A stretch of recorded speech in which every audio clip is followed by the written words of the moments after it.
This one is even more exciting. So I left the house a couple of weekends ago. My wife and I were planning to go out to Burlington, Colorado and have lunch that day. As I'm pre-flighting the night before and looking at weather, winds were gonna just be ridiculous out there. So it just wasn't gonna be fun for her. So we scrapped that flight and I said, I'm just gonna go, up in the morning, normal practice or whatever, just get up and go. Get here to the airport. First thing that I noticed, I forgot my iPad at home.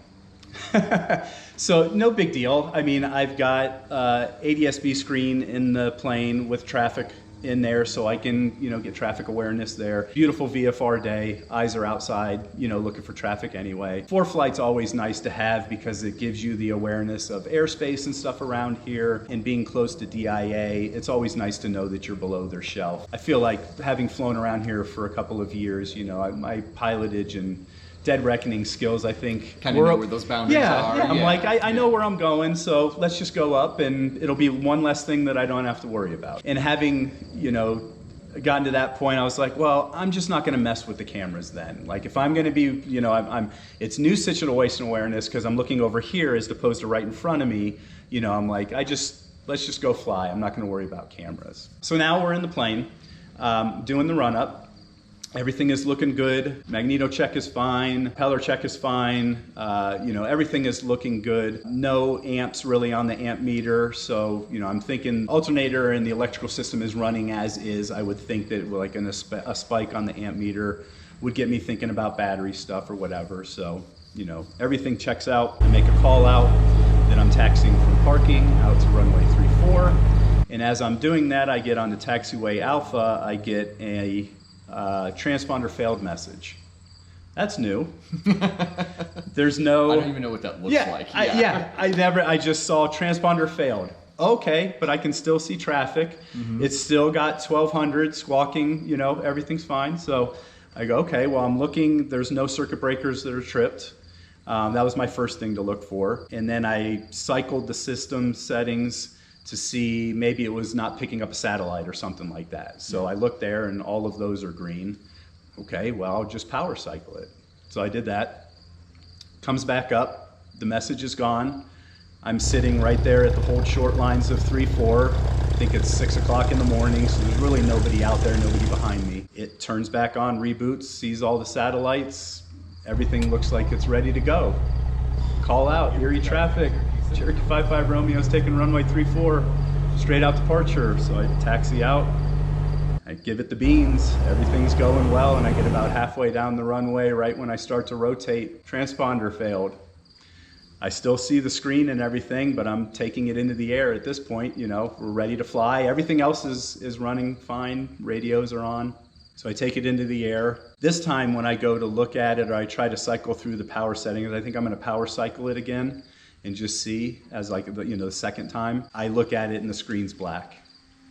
And so that's my first indication that something's happening. And so I'm still, climbing out, and I'm getting out about 2 miles north of the field, which is about where I make my call out, letting the Erie traffic know that I'm making my last call and that I'm getting into the practice area traffic, and I want to let those folks know that I'm coming in. Erie traffic, Cherokee 7055 Romeo's, 2 miles north of the field, departing to the north. Last call, Erie traffic. Again, I'm not really concerned because it wasn't busy. Saturday morning, early morning, there was one bit of traffic that I saw on the transponder before it went out that had taken off from BJC, and they were 500 feet above me. So I knew they were no factor and they were tracking north. And so I was trying to see them visually, but I was also troubleshooting what's going on in the plane. Mm-hmm. And so at this point, I'm getting ready to make my call out, and I start to see my fuel flow monitor flickering on the side. And I start thinking, that's the second electrical thing in here that's starting to go bad. Something's happening. That one bothers me more than the other ones. Yeah. I'll just say. Yep, and I know it's just a monitor, but it's still fuel. It's still tied to fuel flow. It's more accurate than what my analog gauge is telling me. So if that goes out, So I'm seeing that one start to flicker, and I'm thinking in my head, this has got to be like an electrical failure, right? So the transponder, because it's got the touch screen and everything, it's pulling the most amperage. Mm-hmm. And that got knocked off first. Yep. Now the fuel flow monitor is starting to act up. And so I'm going, okay, this was where I was gonna make my departing call, but now I'm making a call back. I'm going to make a 180-degree turn. I made the decision. I'm not continuing the flight anymore. Something is obviously happening. Let's take it back and let's see what's going on. As I'm making the crosswind turn, the fuel flow monitor goes out. And I go, okay, something is definitely here, you know. And I continue into the downwind. I make an announcement that I'm going into the downwind. I'm losing what I think is my electrical, you know, an electrical failure. I'll make calls as long as the radio stays in. And sure enough, when I get to midfield, the radios went out. And my heart just, because you think, you know, about radio failures, or we train about those and what you can do, have a backup radio in your bag, have, you know, this and that. And I'm thinking, I'm in the downwind, I'm looking for traffic. How am I going to grab that out of my bag in the back, dial it in, and, you know, have it ready to go? Right. You're almost in the sweet spot of not like a good ability to react and stay at your home airport, but no time to actually react to anything. Correct. It's kind of a weird scenario. And it was. And as we were taking off this morning for our flight, I even mentioned to you, I said, I continued into the downwind. Why didn't I just go straight into 1.6? Right. In my mind, my engine was running strong. There was nothing wrong with the engine, right? The magnetos were kicking, sparks were flying, engine's running smooth. Sure. And so I'm like, I'm just going to carry this on into the downwind, and I'm going to make a normal landing. Right. But that was a full electrical failure. My alternator failed.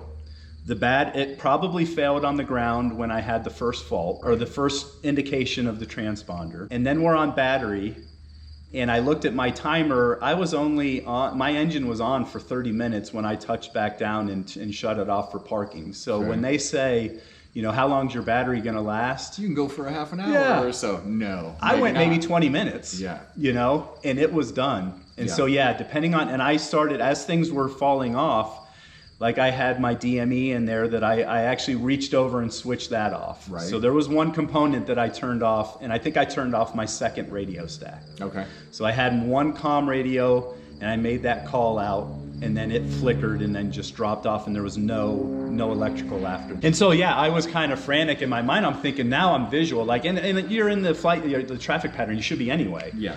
But when you heighten, you know, an emergency going on like that, you're like, I'm scanning, but knowing I just looked at the transponder when it went out, that there was nobody else out there. It's 6 a.m. It's highly unlikely, but I'm running through these scenarios like it's the worst case scenario. I'm, you know, past Greeley, I'm on a trip, I was on flight following, you know, and I'm coming back now to BJC, and I've got to do the laser lights or whatever, and like, what do those mean? You know, it's like all these things that go back to training. And really, I think when it all came down to it, I was cool and calm, and I just saw that the plane was flying.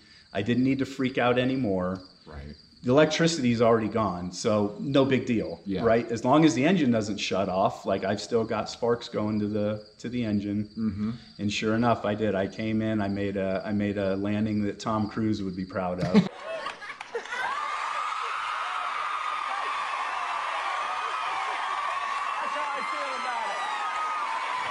That's the best, right? And maybe it was because I was like, it just had a heightened sense of awareness that like I was like in tune with the plane and really flying it carefully. Yeah.